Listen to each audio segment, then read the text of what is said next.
School થોડા દિવસ પહેલાં હું મારા ઘરેથી જતી હતી ને રસ્તામાં ઘણી બધી વસ્તુઓ આવી.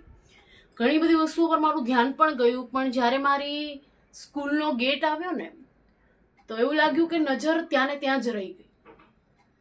જ્યારે પહેલી વખત સ્કૂલમાં ગયા હતા ત્યારે રોતા રોતા જ ગયા હતા, અને જ્યારે છેલ્લી વખત સ્કૂલમાંથી નીકળ્યા ને ત્યારે રોતા રોતા જ નીકળ્યા હતા. કારણ કે પહેલાં એવું હતું કે એક્ઝામ પૂરી થઈ, ચોપડાનો થેલો કાઢ્યો, ફેંક્યો ને આરામ કરી લીધો. પણ હવે જવાબદારીઓનો થેલો પહેર્યો છે.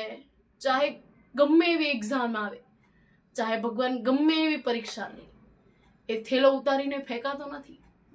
એ દિવસો હતા જ્યારે એક લંચ બોક્સમાંથી બધા ખાતા. અત્યારે ચાહે મોંઘેથી મોંઘા રેસ્ટોરન્ટમાં પણ કેમ ના જઈ, એ મજા ના આવે જે મજા એ મિત્રો સાથે શેર કરીને ખાધું.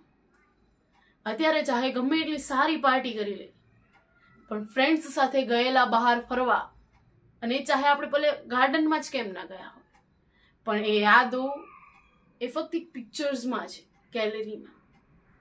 એને રિયાલિટી હવે કરવી પોસિબલ નથી. પણ એ જે દિવસો હતા, આપણને એવું લાગતું ત્યારે કે શાયદ મોટા થઈ જશું તો આપણને આપણી આઝાદી મળી જશે. પણ ત્યારે એ નહોતી ખબર કે એ આઝાદીની સાથે જવાબદારીઓ પણ આવશે, અને જવાબદારીઓનો થેલો ક્યારેય ઉતારીને કાઢીને ફેંકી શકાય એવો નહોતો.